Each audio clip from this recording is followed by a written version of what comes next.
Bonjour à tous, bienvenue dans cette nouvelle revue de presse. On va commencer par cette information qui je trouve est loin d'être anodine. Le roi d'Arabie Saoudite Ben Salman, le premier ministre israélien Netanyahou et le bras droit de Donald Trump Mike Pompeo se sont rencontrés dans la ville futuriste de Neom, véritable archétype des prochaines grandes cités du nouvel ordre mondial. L'endroit de cette rencontre n'a pas été choisi au hasard, Neom étant un symbole de cet empire mondial antichrist sur le point de naître. Le site Strategica 51 écrit que cette rencontre vise à transmettre un message à peine codé en direction de l'Iran et accessoirement au clan derrière le candidat désigné au présidentiel US, Joe Biden. Peut-être est-ce le signe d'une prochaine guerre à venir entre les États-Unis, Israël et l'Iran. Un conflit majeur qui mettrait un point final au plan des mondialistes, avec leur grand messie, l'Antéchrist, se présentant comme un sauveur pour établir la paix et l'ordre. En ce qui concerne Neom et les Smart Cities, que j'aime appeler prisons technologiques, j'ai souvent évoqué le sujet par le passé. Je vous invite à voir ma vidéo sur Neom si vous souhaitez en savoir plus. En ce moment, on entend beaucoup parler du pape François, et pas pour de bonnes raisons, selon moi. Après avoir appelé à prier pour l'intelligence artificielle, ce qui est une abomination, comme je l'ai expliqué dans ma dernière revue de presse, le pseudo-pape s'attaque maintenant aux manifestants, opposés au confinement. Selon lui, les dirigeants mondialistes nous privent de liberté pour notre bien. Ils font tout leur possible pour nous protéger. Nous devons donc nous soumettre et obéir sans dire un mot. Au passage, il a aussi apporté un soutien à peine voilé au mouvement Black Lives Matter, qui, je le rappelle, est l'instrument des mondialistes pour opposer les communautés et accélérer la destruction de l'Occident et des derniers restes de sa culture chrétienne. Pour le pape, les populistes, nationalistes et racistes qui s'opposent au mondialisme de paix risquent de mener le monde au chaos.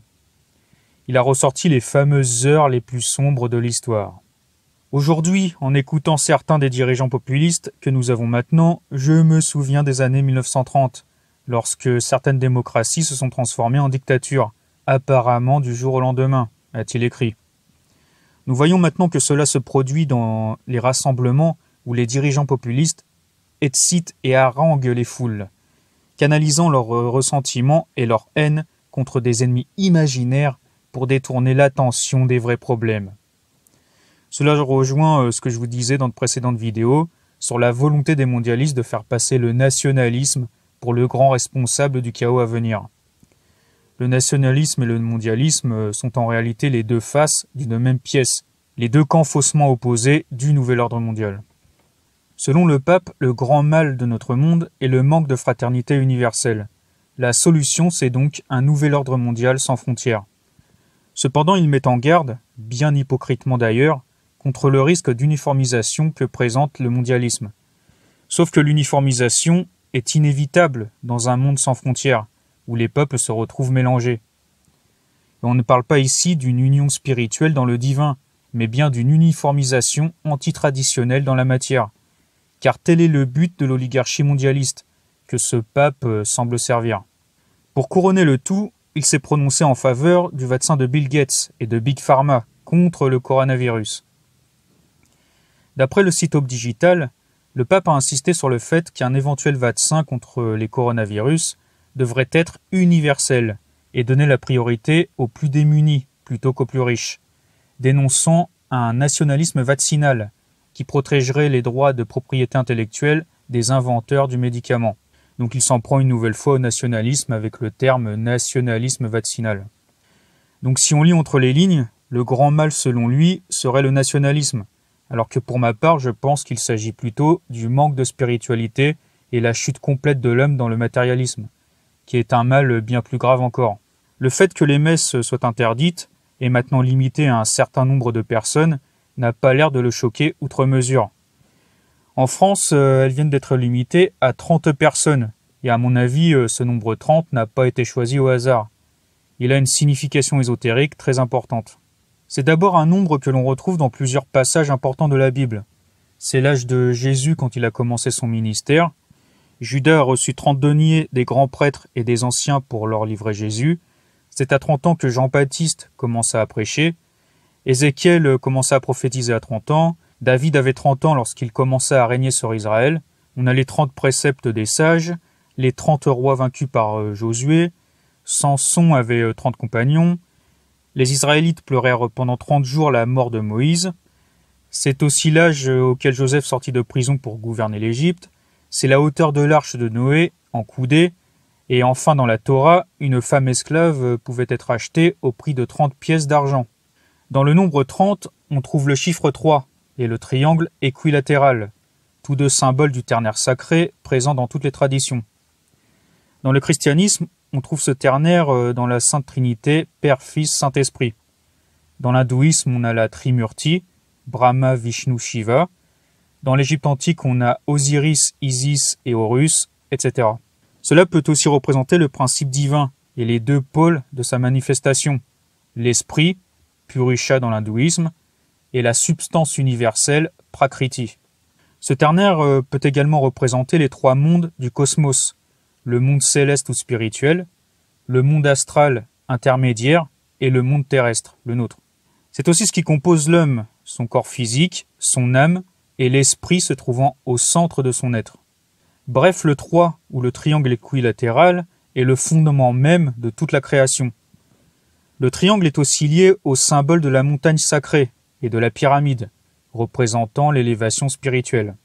Le triangle, lorsqu'il est inversé, peut représenter le cœur spirituel de l'homme, la caverne de la montagne, le Saint Graal qui recueille l'Esprit divin en son sein.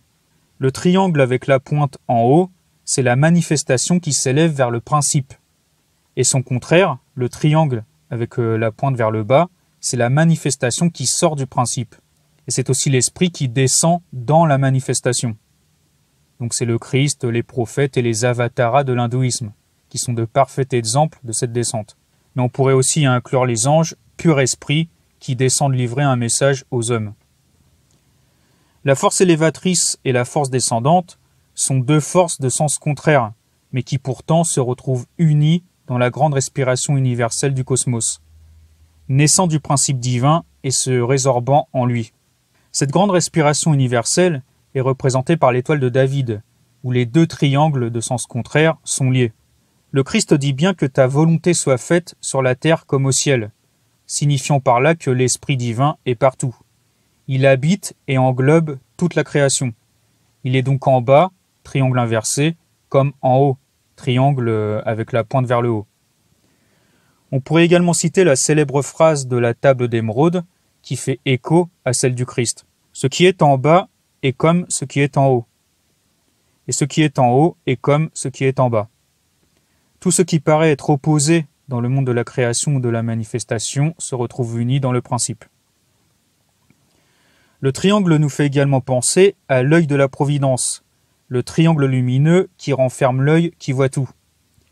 Ce symbole chrétien a été récupéré par la franc-maçonnerie moderne, complètement dégénérée et luciférienne, du moins dans ses plus hauts degrés, qui donne bien sûr une interprétation satanique à ce triangle et à la Sainte Trinité. Le Père étant Satan qui remplace Dieu.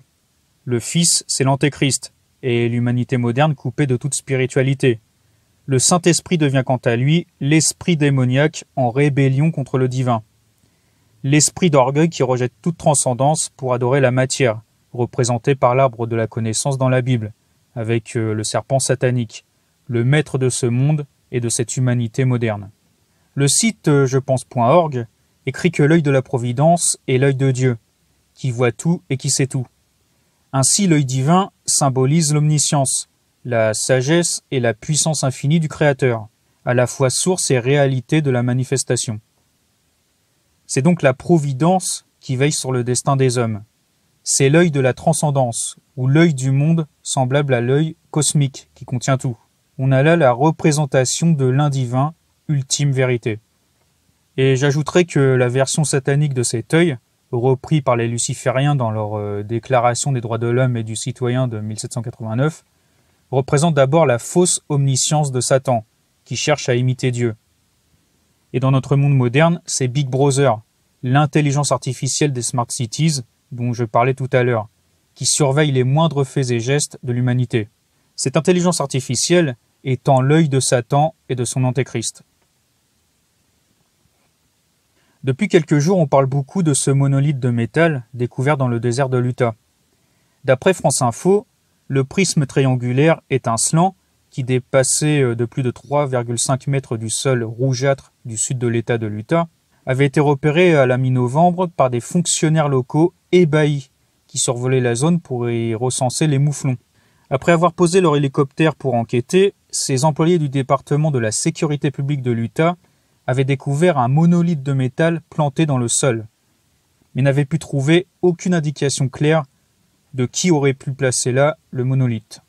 Quelqu'un a passé du temps à utiliser un outil quelconque permettant de couper la roche ou un truc du genre pour creuser vers le bas, quasiment dans la forme exacte de l'objet, et l'a vraiment bien encastré, a déclaré Nick Street, un porte-parole du département de la sécurité publique de l'Utah, au quotidien The New York Times. C'est étrange, a-t-il ajouté.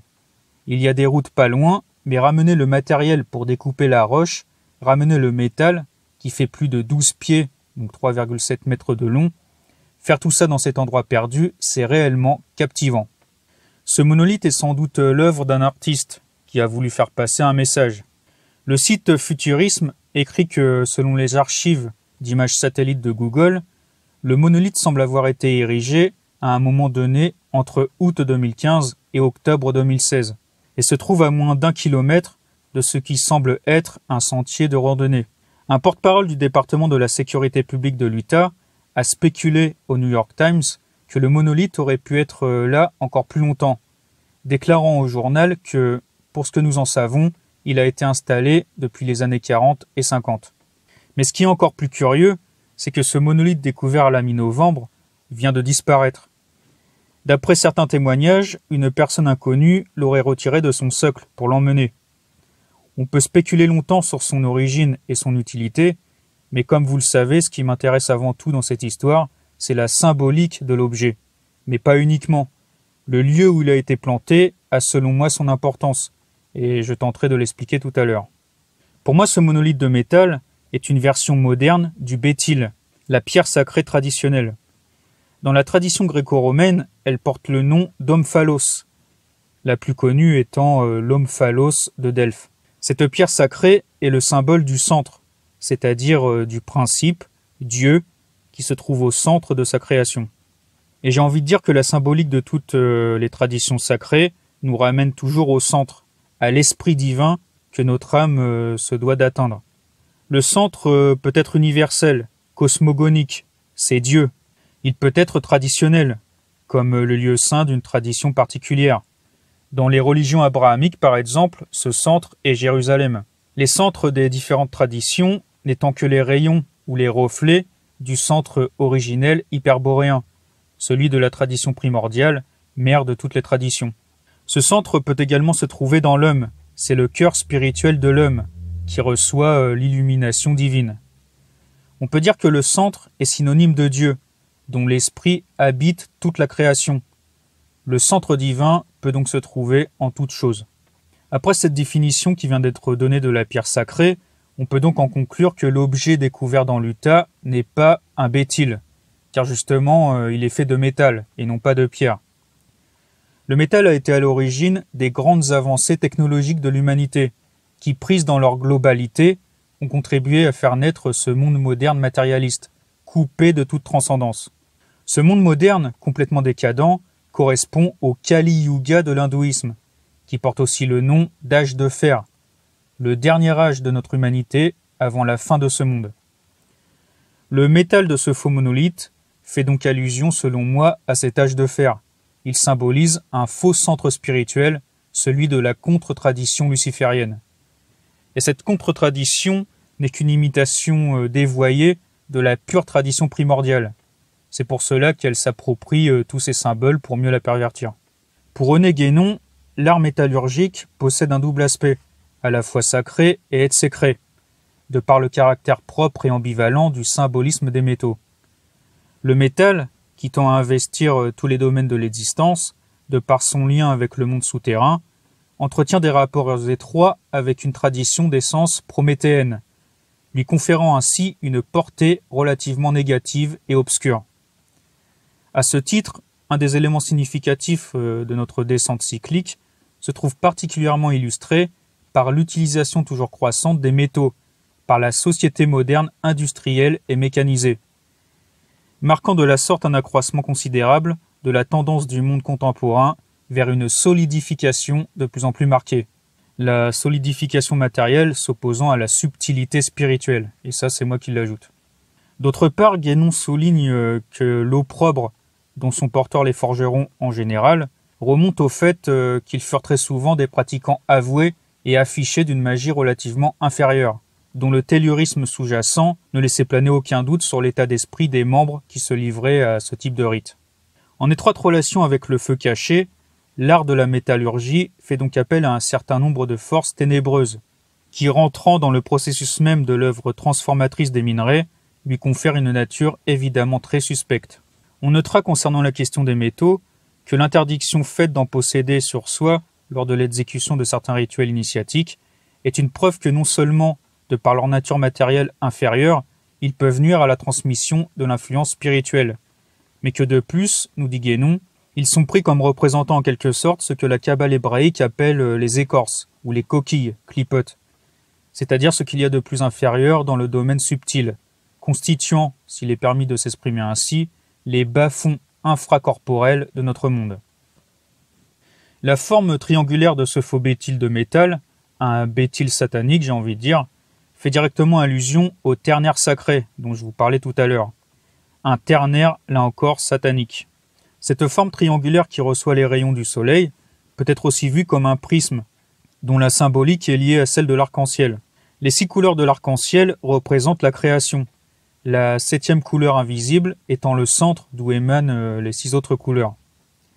La 7e couleur centrale symbolisant l'axe du monde, l'échelle spirituelle reliant toute la création au principe divin.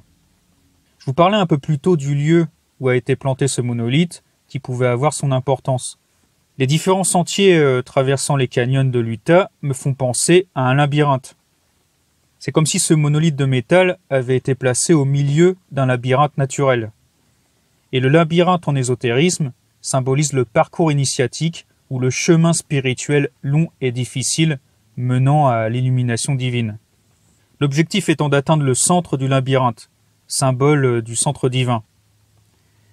Certains reliefs du canyon ressemblent d'ailleurs à de petites montagnes, et la symbolique de la montagne est celle de l'élévation spirituelle. Le monolithe de l'Utah a disparu, mais un autre monolithe du même genre a été découvert il y a quelques jours en Roumanie. D'après RT France, un imposant monolithe métallique a été repéré dans le nord-est de la Roumanie, près du site archéologique de la ville de Piatra Neamt, quelques jours seulement après un épisode similaire observé aux États-Unis. Mesurant près de 4 mètres de hauteur, selon le Daily Mail, le mystérieux objet ferait face au mont Sealo, connu localement sous le nom de la montagne sainte. Donc une fois de plus, le lieu n'a pas été choisi au hasard. Il y a bien une dimension spirituelle là-dedans. Tout ça a-t-il été fait consciemment? Le ou les auteurs de ce monolithe sont-elles les mêmes personnes? On ne le sait pas encore. Certains diront que tout ceci n'est qu'une vaste blague, mais personnellement, je trouve que la symbolique qui entoure ces objets est profonde et recherchée. Cela mérite qu'on s'y intéresse. Surtout quand on voit tout l'engouement que ça crée à travers le monde. Dernière chose, ce monolithe ressemble aussi beaucoup au monolithe du film 2001, l'Odyssée de l'espace. D'après une critique publiée sur le site senscritique.com, des anthropoïdes découvrent un étrange monolithe. Et l'un d'eux, soudain, a l'idée de faire une arme d'un os brisé. Il le lance en l'air. L'objet tournoie et se transforme en vaisseau spatial.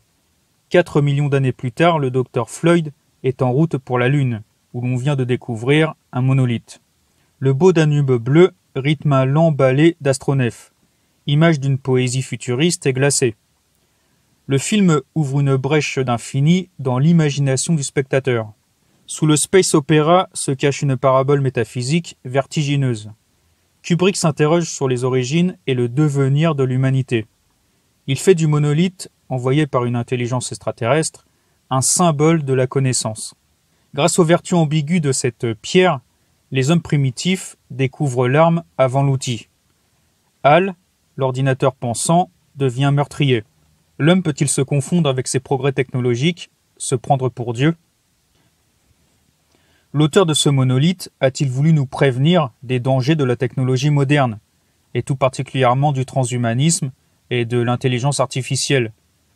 L'homme-dieu est Vincent le divin pour se placer au centre de toute chose. Que Dieu vous bénisse.